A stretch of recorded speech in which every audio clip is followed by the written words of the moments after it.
السلام عليكم ورحمة الله وبركاته. እንደ ጥያቄ ምልክት እናስቀምጠውና አሁን ቁርአን ይከብዳል የሚለውን በደንብ ግልጽ በሆነ ሁኔታ እናያለን ማለት ነው። ወደ መሰረቱ እንምጣ። ቁርአን ከባድ ነው? ቁርአን ቀላል ነው? ቁርአን ከባድ ነው። ከዚህ እንነሳ። ቁርአን አዎ ከባድ ነው። ቁርአን ቀላል አይደለም። ቁርአን አዎ ቀላል ነው የምንልበት ሳይድ ደግሞ ኋላ አሳያችኋለሁ። ካሁኑ ደግሞ ቁርአን ከባድ ነው ብላችሁ ቪዲዮን ዘግታችሁ እንዳንተኛ ማለት ነው።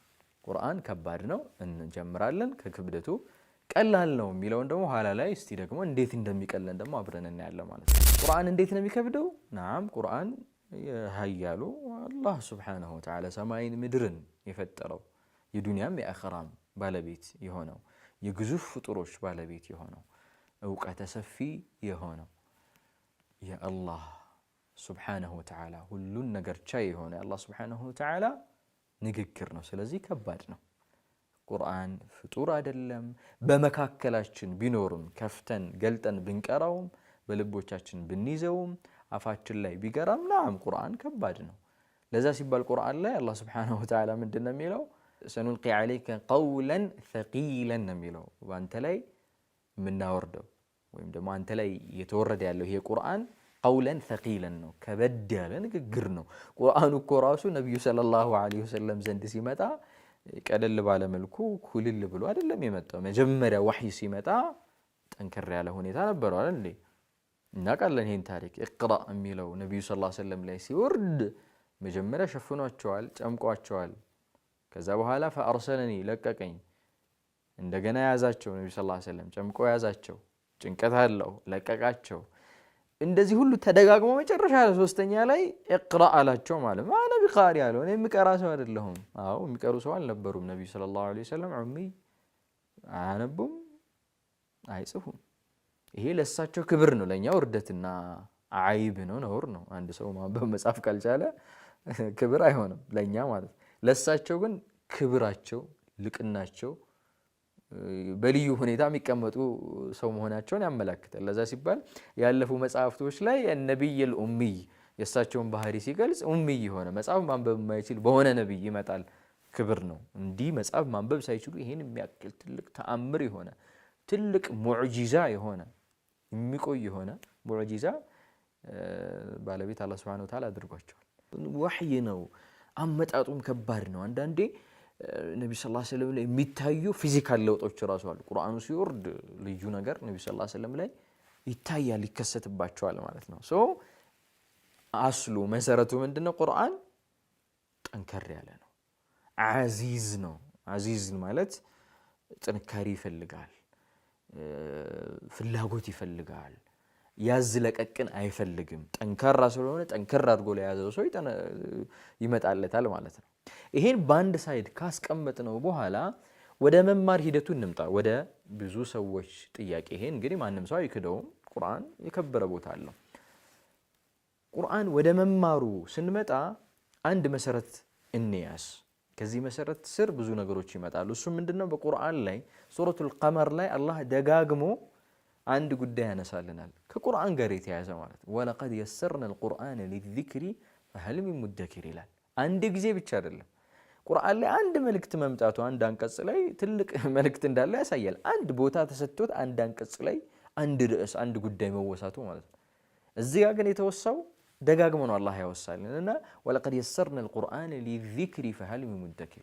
በእርግጥ እያለ ነው አላህ ሱብሓነሁ ወተዓላ ቁርአንን ለሚያስተውሉ፣ ለሚያስተነትሉ፣ ለሚገሰጹበት፣ መማር ለሚፈልጉ ሰዎች፣ መሐፈዝ ለሚፈልጉ ሰዎች ለሚገሰጹበት አገራ ነው ይላል። አገራ ነው ማለት ሰሃቦቹ ሙፈሲሮቹ እንዳሉት አስሉ ምንድነው? ቅድም እንዳለው ያላህ ንግግር ሆኖ እንዴት በምላስ ላይ ይቀልቻል? አላህ አግርቶት ነው ማለት። ህፃን ልጅ ትንሽ ልጅ ሆኖ 7 ዓመት 8 ዓመት 30ውን ሙሉ ጁዝ ሐፍዞ በቃሉ ቀለል አድርጎ ሲቀራው ያላህ ማግራት እንዳለው ማሳያ ነው ማለት። ያላህ ንግግር ሆኖ ሳለ ማለት ነው። ስለዚህ መሰረቱ ምንድነው? ቁርአን ታላቅ ነው፣ ትልቅ ንግግር ነው፣ ከባድ ንግግር ነው። ነገር ግን እንድንጠቀመው፣ እንድንቀራበት፣ እንድንሐፍዘው፣ እንድንመራበት ብዙ ጥቅሞች እንድናገኘ አላህ ሱብሓነሁ ወተዓላ ምን አረገልን? አቀለለልን ማለት። የሰርነል ቁርአን ማለት አገራ ነው፣ ገራ አደረግንላችሁ። የአላህ ኒዕማ ነው ማለት ነው።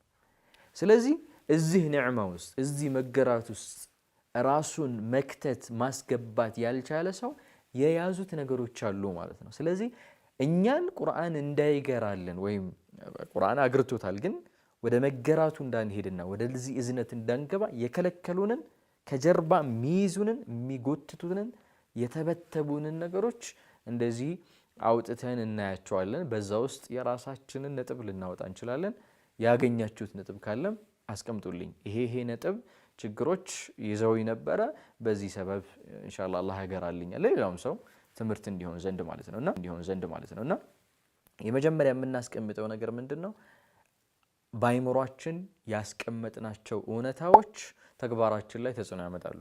እንዴት ከተባለ አንድ ሰው አንድን ነገር ይከብዳል፣ አልችልም፣ አስቸጋሪ ነው፣ ኧረ ጊዜ የለኝም፣ ሞክሬያለሁ፣ አልቻልኩም ምናምን የሚል አይነት ኔጌቲቭ የሆኑ ኢምፕሬሽን ኔጌቲቭ የሆኑ አስተሳሰቦችን ይዞ ከመጣ አይችልም። አልችልም ያለ ሰው አይችልም፣ በቃ አይችልም እሱ ሰው ማለት ይከብዳል፣ ይከብዳል፣ በሱ አይምሮ ማለት ይከብዳል። ኧረ በጣም አስቸጋሪ ነው። ለምንድን ነው? አንድ ሰው የሆነን አስተሳሰብ ይዞ ከመጣ በቃ አይችልም ካለ አይችልም ይቀመጣል፣ ጥረት አያደርግም ማለት ነው። ስለዚህ አይምሯችን ላይ መቀረፍ ያለበት ነገር ምንድነው? የተሳሳተ ሊሚቴሽን አይምሯችን ላይ አለ። ሊሚቴሽን ማለት እኔ ለቁርአን አልሰጠውም፣ እኔ እድሜ ገፍቷል፣ እኔ ቁርአን እንዲችል አይምሮዬ እንደዚህ የሚል ሰው አለ። ሐቂቀተን እኔ በጽሁፍም በድምጽም የሚልኩልኝ ሰዎች አሉ። ኧረ እንደው እኔ ቁርአን አይገባኝም የሚል ሰው አለ። እኔ እንደው ሞከርኩኝ እድሜ ገፋ። ይሄ ምንድነው? አይምሯችን ላይ ያለ ሊሚት የግላችን ያለብን ገደብ ምን ማድረግ አለብን? ማንሳት አለብን። ኦር ምን እንለዋለን? ይሄ ማይንድ ሴታችን ሲባል እንሰማለን። ማይንድ ሴት አይደለ? አይምሯችን ላይ የተሰራውን አስተሳሰብ ምን ማድረግ አለብን? መግፈፍ መቻል አለብን፣ ማንሳት መቻል አለብን። ለምን 80 ዓመት አይሆነኝም? ለምን ብዙ ስራ እየሰራው አይሆንም? ለምን የፈለገ ነገር አይሆንም? ቁርአን ከምንም የበለጠ ከምንም ሰው እኮ ብዙ ነገር ይማራል አይደል? ከምንም የበለጠ ቁርአን የገራ ነገር ነው። አይምሯችን ላይ ምናችን ማንሳት ያስፈልጋል? ማይንድ ሴታችን ሊስተካከል ይገባል ማለት ነው። ይችላልው ይችላልው፣ አላህ ያግዘዋል። እንደ ሌላ ስራ አይደለም፣ አላህ እገዛ ውስጥ ነው። ወለዚነ ጃሃዱ ፊና ለነህዲየነሁም ሱቡለና፣ በእኛ መንገድ ላይ ትግል ያደረጉ ጥረት ያደረጉ ሰዎች መቼም አፍረው አያውቁም እያለ ነው አላህ። መቼም ወደኋላ ለነህዲየነሁም ሱቡለና አይደለም አንድ መንገድ ብዙ መንገዶችን እንመራዋለን። ስለዚህ ጥረት ካደረግን ቁርአን መቅራት አለብኝ፣ ቃዒዳ መጀመር አለብኝ፣ ነዘር መቅራት አለብኝ፣ ሒፍዝ ማሐፈዝ አለብኝ፣ ትርጉሙን ለማወቅ ጥረት ማድረግ አለብኝ ብለን ከሄድን አላህ አንድ መንገድ ነው አይደል የጀመርነው፣ 3-4 መንገዶችን አላህ ይከፍትልናል። ሱቡል ማለት ጀምዕ ሰቢል፣ የሰቢል ጀምዕ ነው። ብዙ መንገዶችን አላህ ምን ያደርግለታል? ይከፍትለታል ማለት ነው። ብዙ ሰዎች የቁርአን መንገድ ጀምረው ብዙ ነገር አላህ ከፍቶላቸዋል ማለት ነው። ስለዚህ ሁለተኛ ነገር ደግሞ ከዚሁ ጋር ተያይዞ የሚመጣ ነገር ሞቲቬሽን ይግድ ያስፈልጋል። ሞቲቬሽን ማለት አንድ ሰው ውስጡ ላይ መነሳሳት ስሜት ሊፈጥር የሚችሉ ጥያቄዎችን ማጫር መቻል አለበት። ቁርአን የሚቀራው ለምንድን ነው? ለምን የሚለው ጥያቄ ወሳኝ ነው። ለምንድን ነው የሚቀራው? ምን አለ አላህ ቁርአን ለቀሩ ሰዎች፣ ቁርአንን ለሚያነቡ ሰዎች ያስቀመጣቸውን ነገሮች አይምሯችን ላይ ሁሌ የምናስብ ከሆነ አንቀመጥም። አሁን አይምሯችን ላይ ያለ ሊሚቴሽን አንስተነዋል አይደለ? በቃ እችላለሁ ብለናል፣ ተነስተናል አይደል? ከተነሳን በኋላ ሞቲቬት የሚያደርግን ነገር እንፈልጋለን። ምንድነው የሚያነቃቀኝ? ምንድነው ከጀርባ የሚገፋኝ? ሞቲቫችን ምንድነው? ለዛ ነገር ለመሳካት የሚገፋን ኃይል ምንድነው የሚለውን ስናይ የመጀመሪያው አንደኛው ነገር ምንድነው? ቁርአን ለሚቀሩ ሰዎች አላህ በዱንያ ላይ ምን አዘጋጅቷል? ሲያነቡት በእያንዳንዱ ፊደል ሐሰን አላቸው። ተመልከቱ። ይሄ ከዚህ በለጠ ቁርአን ድንቀራ መገፋት የለም።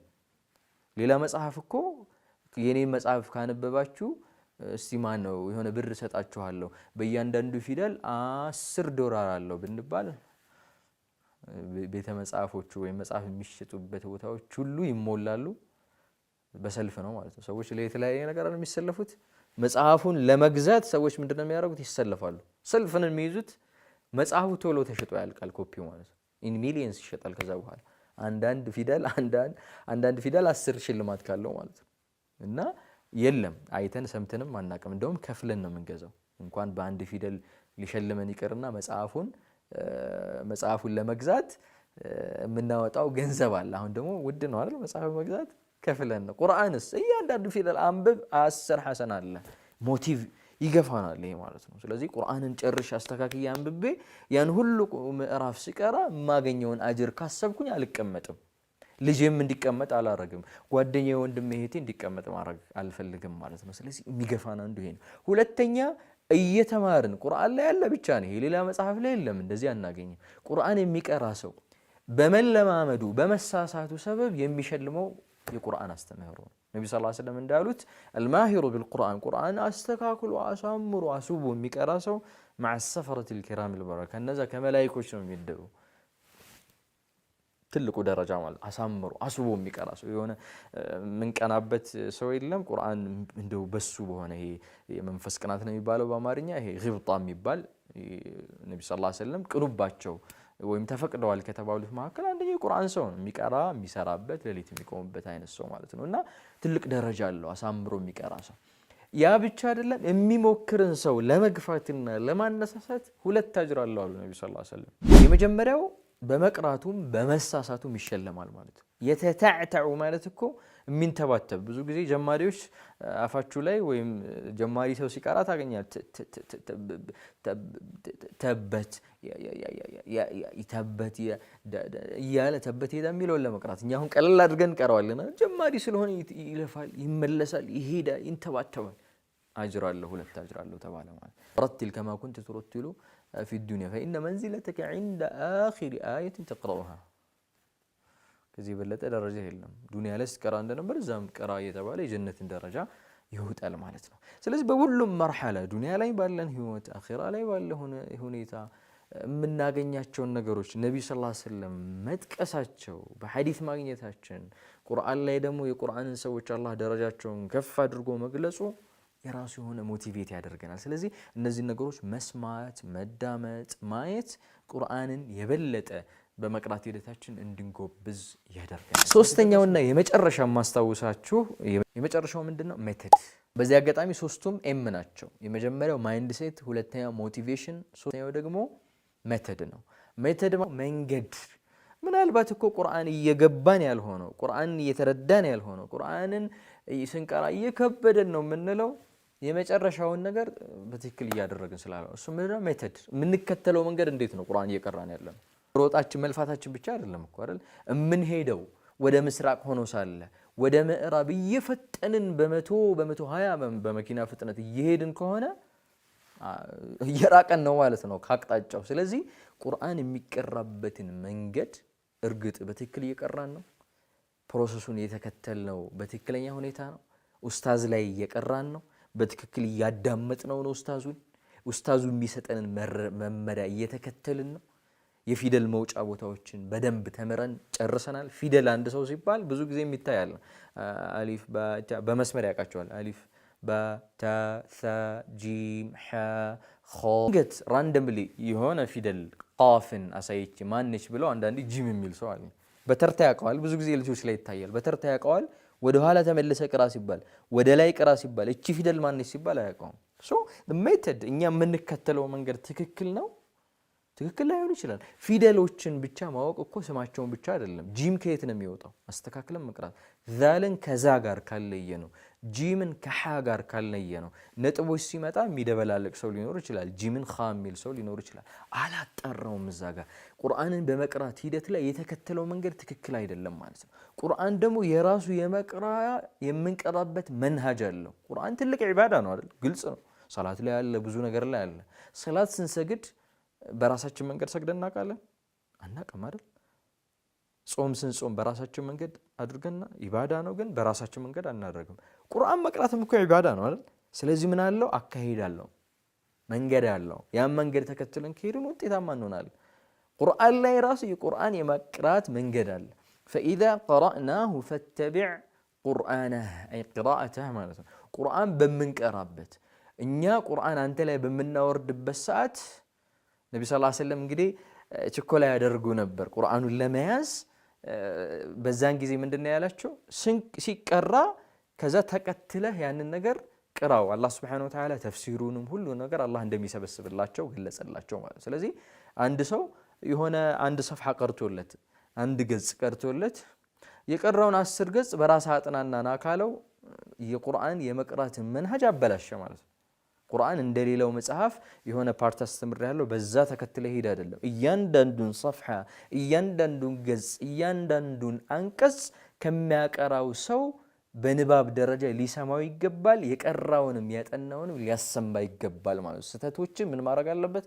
ማረም መቻል አለበት። ስለዚህ ካሁኑን ጀምር ውስጣችን ላይ የያዘን ኔጌቲቭ አስተሳሰብ፣ አሉታዊ አስተሳሰብ እንቅረፈው።